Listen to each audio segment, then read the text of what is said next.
Programa Novo Alvorecer, trazendo boas novas para você. Uma realização Assembleia de Deus de Caratinga. Meus irmãos, a paz de Cristo para você, que alegria no nosso coração estarmos começando mais uma vez o programa Novo Alvorecer, que é uma realização da Igreja Assembleia de Deus, Templo Central, em Caratinga, Minas Gerais. Você que nos acompanha pela TV local aqui na nossa cidade, você que nos acompanha pela internet em qualquer lugar do mundo, que Deus te abençoe poderosamente. O nosso programa hoje é com conteúdo da lição de Escola Bíblica Dominical, fechando o nosso trimestre sobre o tabernáculo. Nós trabalhamos já 12 lições passadas em subtemas nesse tema tão importante que é sobre o tabernáculo, algo que marcou a história do Antigo Testamento, que traz para nós lições extraordinárias. E nós finalizaremos hoje a 13ª lição, portanto a última lição do trimestre, trabalhando com você aqui, encerrando este assunto que com certeza, como foi para nós, também acredito que tenha sido para você um tempo extraordinário de crescimento espiritual e conhecimento da Palavra de Deus. Um intervalo rapidinho aqui no programa e a gente volta já.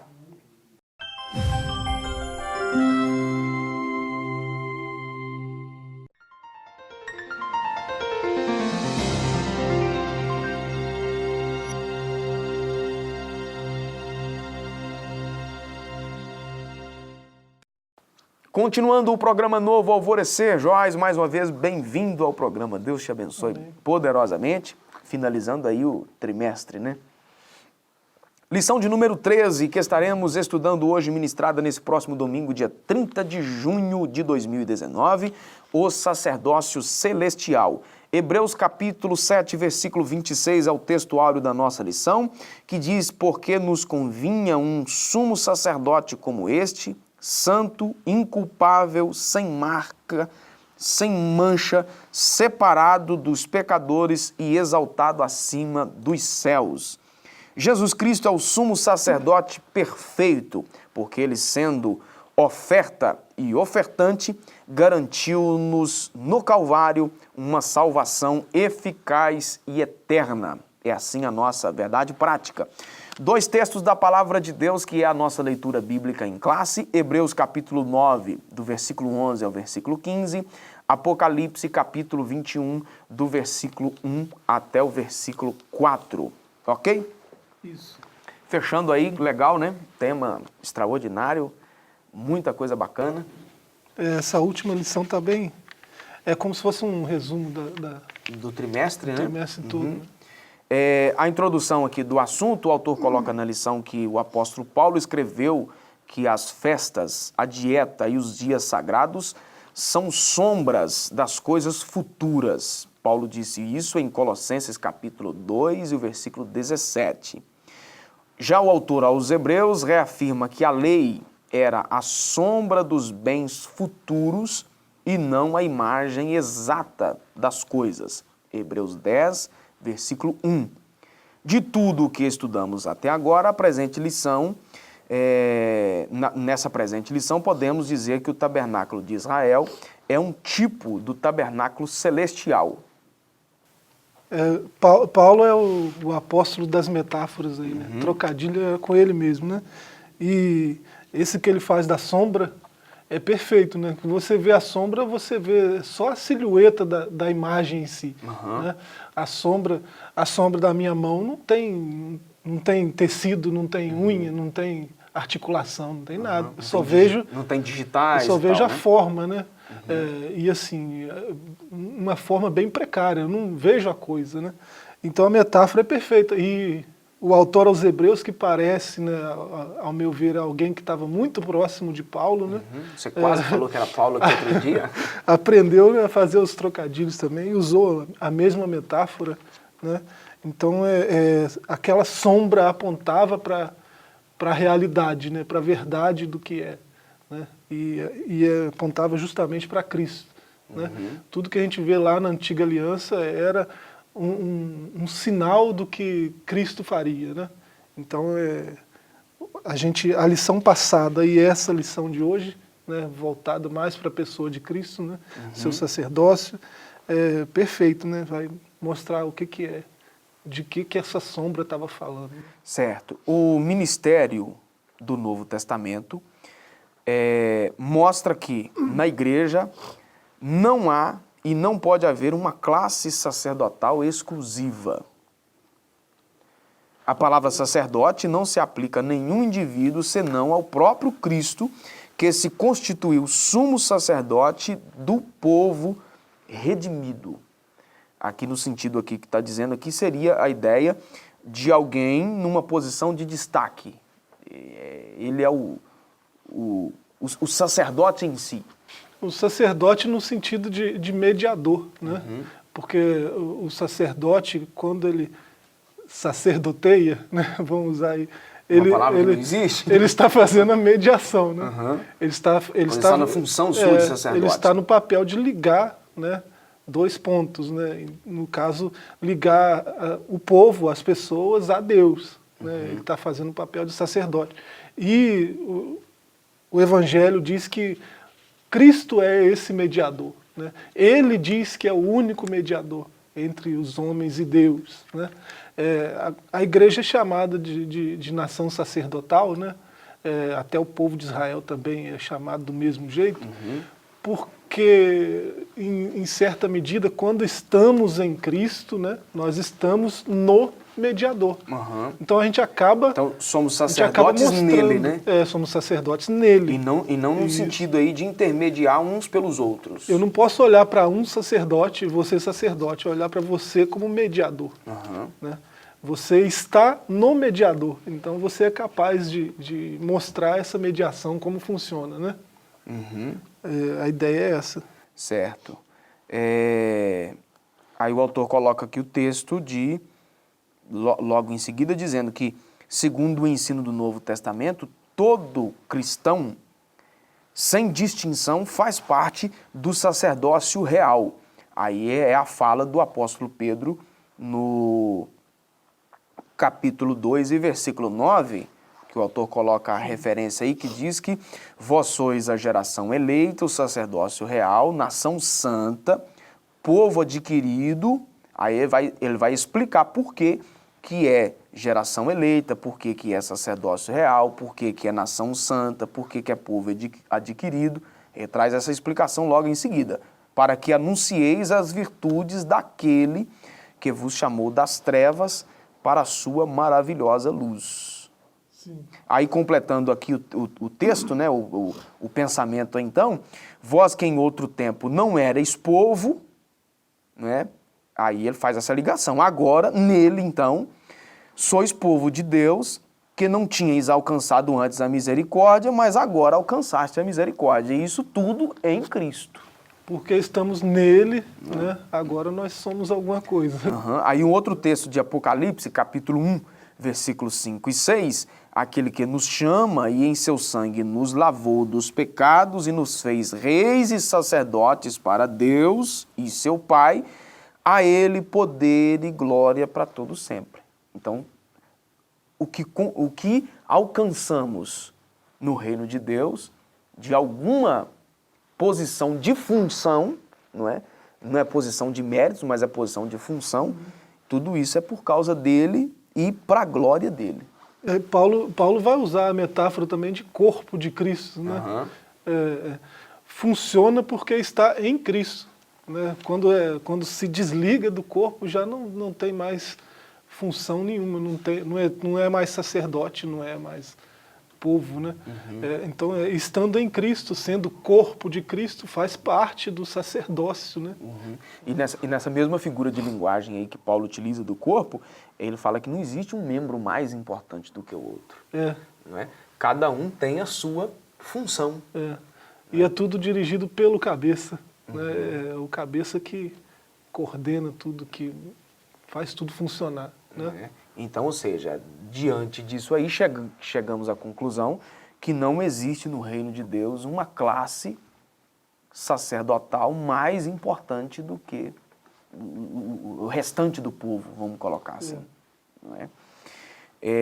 Nesse aspecto aí, ô Joás, vale a pena destacar é que, por exemplo, também nós não estamos aqui pregando a ideia de que nos reunimos sem uma liderança, né? Não somos adeptos da ideia de que não existe pastor, não existe mais bispo, não existe isso, não existe aquilo, ou essa ou aquela função dentro de uma organização eclesiástica. Não é isso que a gente está dizendo. A gente está dizendo que não importa a função que se desenvolve no reino, seja ele um pastor, seja um bispo, seja o que for, não está numa posição mais importante do que os demais. A posição de destaque que vai se desenvolver e quem está numa posição eclesiástica, seja ela qual for, é uma posição aí de mentorear, uma posição de trazer um aconselhamento e não uma posição de fazer intermediação. Esse é o papel de Cristo, né? Mediador é ele, né? 1 Timóteo 2,5, né? Ele é o mediador entre Deus e os homens, né? E ele diz nos evangelhos, né? Que ele é o único que faz isso, que faz a mediação, né? Entre o Pai e os homens. Aí, para fecharmos aqui o tópico, o texto de Hebreus capítulo 8, a suma do que temos dito é que temos um sumo sacerdote tal que está sentado nos céus à destra do trono da majestade, ministro do santuário e do verdadeiro tabernáculo, qual o Senhor fundou, e não o homem.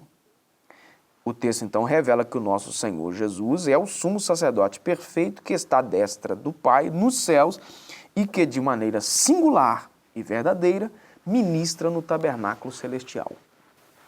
Ele ofereceu uma vez, né, um sacrifício perfeito, né? Uma leitura rápida de Hebreus, né, você percebe a importância desse sacrifício, né, que foi... O autor dos Hebreus usa essas palavras, né? Foi uma única vez, né? Um único sacrifício perfeito, né? Uma vez por todas, né?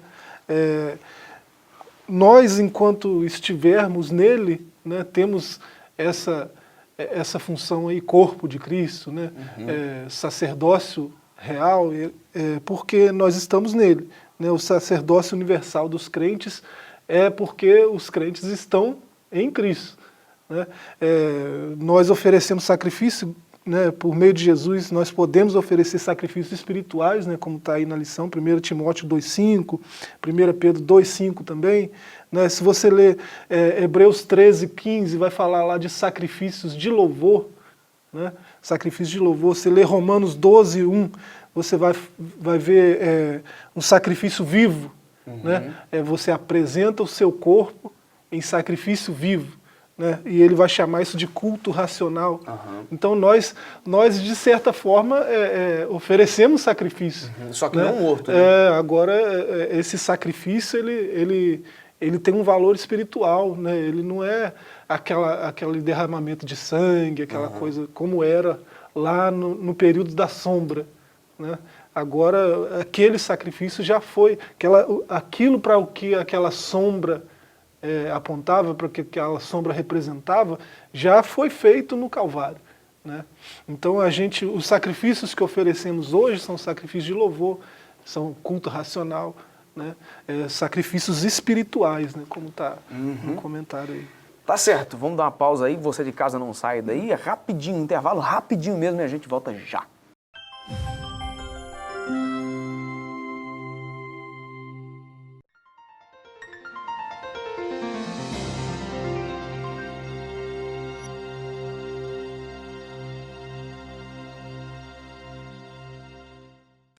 Continuando o programa Novo Alvorecer, segundo tópico da nossa lição agora, sobre o sacerdócio universal da igreja. Nós encerramos aí o bloco anterior caminhando para isso aí, Joás.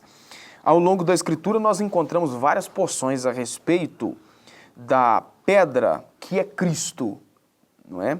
Aqui tem muita confusão de entendimento teológico sobre esse negócio de quem que é a pedra, não é? No Novo Testamento, por exemplo, vemos tanto o apóstolo Paulo quanto Pedro citarem Isaías 28:16, afirmando ambos, mediante o Espírito, que Cristo é essa pedra. Não é? Assim podemos afirmar que o sacerdócio universal do dos cristãos, em primeiro lugar, está fundamentado na pedra que é Cristo, o nosso sumo sacerdote. Sim. Se tivesse tempo da gente ver todos esses textos, né, que vão mostrar explicitamente, né, não tem nada implícito, né, tá muito claro quem é a pedra, né? Cristo é a rocha. Isso está claro desde a primeira vez em que aparece esse termo lá em Deuteronômio 32, né? Você lê até o verso 31 pelo menos, né? Você vai ver, eles vão falar da rocha que caminhava com eles no deserto, né? No verso 31 ou 32, né? Eu não vou lembrar agora, né? Deuteronômio 32, verso 31, né? Está anotado aqui. No verso 31 ele vai chegar a dizer que a nossa rocha não é como a rocha deles, por isso que a gente vence, por isso que a gente avança, né? Isso lá no deserto, o povo lá da antiga aliança, lá no deserto, já sabia quem era essa rocha, né? Se você vê outros textos, Zacarias 3:9, Isaías 8:14, 28:16, né? Aqui está Salmo 118, verso 12, verso 22, mas você vê mais uma dezena de salmos falando isso, né? 18, 22... A confusão disso aqui por causa daquele texto, né? Onde estão tu és Pedro sobre essa descritas pedra, as palavras de Jesus. Né? Mas ali, um entendimento disso aí, de uma forma distorcida, se dá pela razão de ignorar o contexto. Né? Ignorar o contexto, ignorar o significado das palavras ali em si. E Pedro disse que a rocha é Cristo, né? Então Pedro sabe quem é a rocha também. Ele não chama isso para ele, né? A rocha é Cristo. Sobre nós crentes, ele disse que nós somos pedras vivas, né? Pedro. Então ele não tem por que fazer essa confusão. Até se você for no original lá sobre essa pedra, Petra, né? A rocha, né? Tu és Petrus. Tu és Pedro, né? Um seixo, né? Um pedaço de rocha. Né? Então nós somos pedras vivas quando estamos na rocha. Né? O seixo Petrus, né? Quando está na rocha, é pedra viva. Né? Fora da rocha. É a mesma coisa que a gente está falando aqui no primeiro bloco. Né? Sacerdote, sim, enquanto estiver em Cristo. Né? Então, pedra viva, enquanto estiver na rocha, a rocha que é Cristo. Né? Certo. Se Cristo é a principal pedra da esquina, os cristãos, então, são pedras vivas constituídas no grande edifício. Aí tem o texto de Pedro 2,4.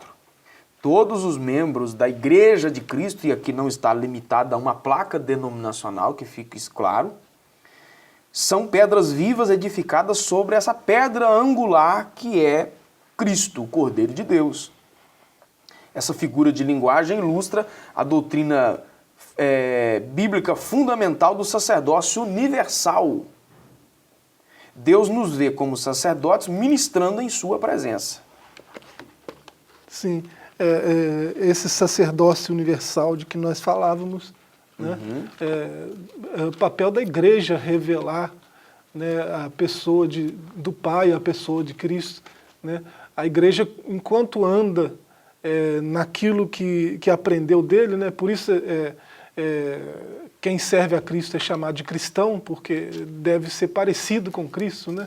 Então acaba revelando a pessoa de Deus, né? Quem ele é, como ele age. Né? Revela aspectos da sua natureza, como a bondade, o amor, a misericórdia, a graça. Né? Então acaba, em certa medida, né, fazendo a função de sacerdote. Né? Mas é porque está nele, aí acaba revelando ele. O próprio Pedro joga abaixo toda essa teoria supostamente teológica, não é? Parece que, até por antecipação, ele enxergava essa confusão toda que ia se criar em torno do nome dele, né? Aí, olha o que ele diz, na primeira carta, capítulo 2, versículos 4 e 5. Chegando vós para ele, aí ele distingue a pedra viva reprovada na verdade pelos homens, mas para com Deus eleita e preciosa. Versículo 5. Vós também, como pedras vivas, olha que já mudou, né? Sois edificados casa espiritual e sacerdócio santo para oferecerdes sacrifícios espirituais agradáveis a Deus através de Cristo Jesus. Através dele. Através dele. Só por meio dele. Então, ou seja, nisso aqui ele se inclui. Não é? Isso aqui ele se inclui. Aí fica mais claro, né? Exatamente. Lendo assim o que está escrito fica bem mais claro. Né? Zacarias 3,9 falava dele, né? A rocha de Josué, né? Zacarias 3,9. A rocha ali, se você vê na maioria das traduções em português, a rocha ali está com R maiúsculo, né? Porque ele está falando de Cristo, a rocha, né? Então, ele é a pedra viva, nós somos pedras vivas estando nele, né? Sobre ele. Então, é preciso estar ligado em Cristo, ligado com Cristo, para não cair nessas distorções, né? Da realidade, de quem nós somos e de quem ele é. É preciso estar bem claro. Para não inverter os papéis aí, né? É preciso estar bem claro esses papéis, né? Quem Deus é, quem a rocha é, quem é Cristo e quem eu sou em Cristo, né? Isso aí tem que estar claro para o cristão, para qualquer cristão, né? De qualquer denominação. Se não tiver claro, pode cair numa série de confusões teológicas e até heresia, né? Aí fica complicado. Esse aqui é o problema. Tá certo? Vamos dar uma pausa aí, a gente volta já já, você de casa, não saia daí, a gente volta para finalizarmos aqui o assunto.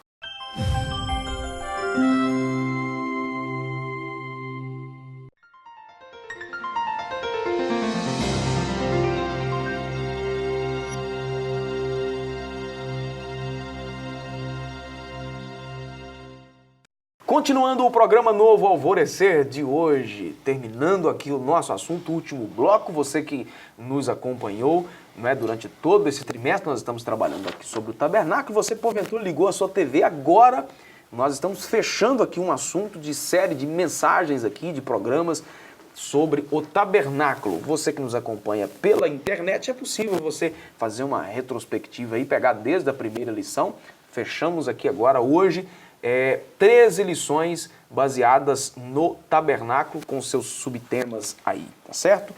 Fechando agora então sobre o maior e mais perfeito tabernáculo. No santuário terrestre do tabernáculo, as atividades litúrgicas eram executadas em 3 lugares: no pátio, no lugar santo e no santíssimo lugar. O pátio era descoberto, mas o lugar santo e o lugar santíssimo achavam-se cobertos. A mobília que compunha o lugar santo era constituída do castiçal de ouro, da mesa de pães e do altar de incenso.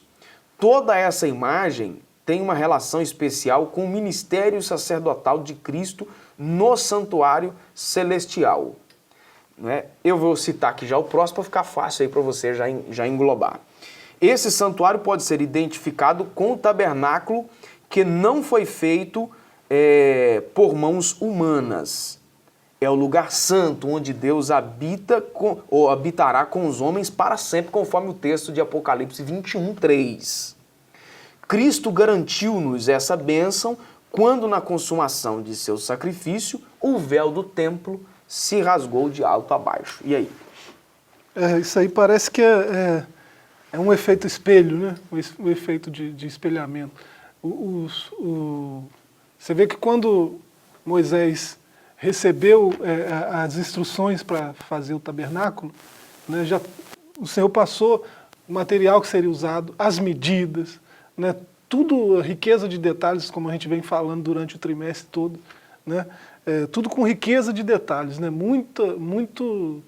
as mínimas coisas são pensadas e projetadas, tudo entregue a Moisés pelo próprio Senhor. Porque não tem nada feito por acaso, né? E assim, esse molde, né, o Senhor passou para Moisés um modelo, né, um molde de algo que já existe no céu. Né? O que é esse segundo tópico aí, né, o santuário celestial. Né? existe esse santuário, né, no céu.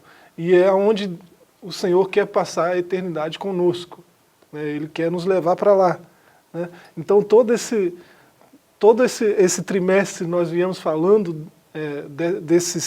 desses pontos, nesses 3 lugares, né, e como que era o serviço, a adoração, né, naquela época, naquele santuário terrestre, né, tudo como figura do que é esse santuário que vai ser lá no céu. Né?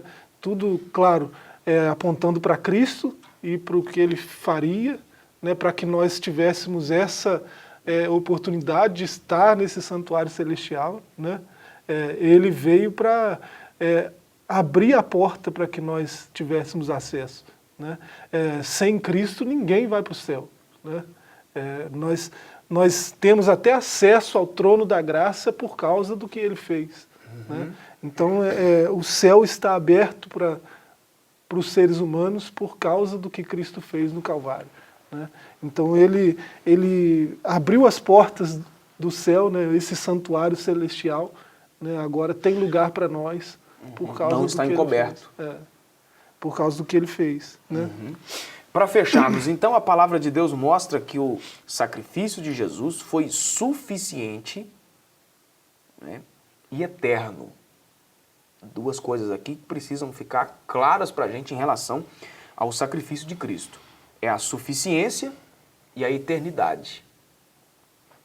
Né? Aí aqui há quem diga que nessa questão de suficiência é que ninguém precisa mais se sacrificar nesse molde, né, de dar a vida e tal. Você já citou aí a questão do sacrifício de louvor, conforme o que Paulo diz em Romanos. Sim. Né? Mas o sentido aqui de sacrifício para a salvação de Cristo foi suficiente. Né? Da eternidade, né, o efeito tanto antes e depois, né, dele. Esse Deus que é fogo consumidor, né, eu posso estar diante dele agora sem medo e sem precisar derramar sangue nenhum, porque já foi suficiente, né, o que Jesus fez. Né? E essa salvação que ele trouxe, né, tem que ter cuidado para falar, né, é uma salvação definitiva. Né? Aí aqui eu não estou abraçando linha teológica nenhuma. Né? É uma salvação definitiva. Jesus salvou definitivamente, né, e de uma vez por todas, né, através de um sacrifício só. Né, ele expiou todo o pecado, ele salvou, né, ele redimiu o pecador através de um sacrifício só. E definitivamente. Certo. Né? Sem necessidade de ficar não se sacrificando para todo ser salvo de novo. Todo ano, toda vez que peca, não tem mais necessidade. Né? Certo. Eu entendi bem o propósito que você está dizendo aí, né, sem querer puxar para um lado e para o outro, aí, no sentido aí de que o sujeito reconheceu a Jesus e agora ele pode viver de qualquer maneira. Não é isso. É sem a necessidade de prestar um novo sacrifício para ser salvo de novo. Né? Sobre a eternidade aí, que eu acho interessante, é o efeito do sacrifício de Jesus, tanto antes dele quanto depois. Aí, sem entrar em discussão também, né, lapsariana, né? Nem supra, nem infra, né? Mas foi um sacrifício que já estava nos planos de Deus na eternidade. Né? Deus planejou salvar a humanidade através do sacrifício do Cordeiro. Né? E nós somos salvos por causa disso. Ele nos salvou já lá na fundação do mundo, ele já proveu... Ele morreu antes da fundação do mundo. Ele já proveu o Cordeiro, já proveu a salvação. E essa questão aí do supra e do infra traz uma confusão, né? E não tem razão de ser, uma discussão idiota, né? Boba. Basicamente seria essa, né? Então, diferentemente do sacrifício do antigo, que era parcial, o de Cristo foi definitivo e perfeito. É o que precisa ficar claro pra gente. Isso, definitivo e perfeito. Não precisa dizer mais nada, né? Ele fez e está feito e eu sou salvo por causa disso. Pronto. Tá certo. Joás, obrigado mais uma vez. Amém. Tivemos aí um trimestre proveitoso. Graças a Deus. Né? Legal demais. A gente vai continuar aqui no programa Novo Alvorecer aí, dos próximos programas aí, já abordando um outro tema, não é? Sobre mordomia cristã, é o próximo tema que nós estaremos trabalhando. Eu agradeço você por ter nos acompanhado aqui no programa de hoje, você que vem sempre nos acompanhando, tanto pela TV quanto pela internet. Que Deus abençoe você de uma maneira toda especial. Eu termino aqui formalizando para você o convite para você participar conosco de um de nossos cultos, terça, quinta e domingo, sempre às 19 horas. Rua Princesa Isabel, 52, bem no centro da cidade de Caratinga. Um abraço, que Deus te abençoe e até o nosso próximo encontro. Programa Novo Alvorecer, trazendo boas novas para você. Uma realização Assembleia de Deus de Caratinga.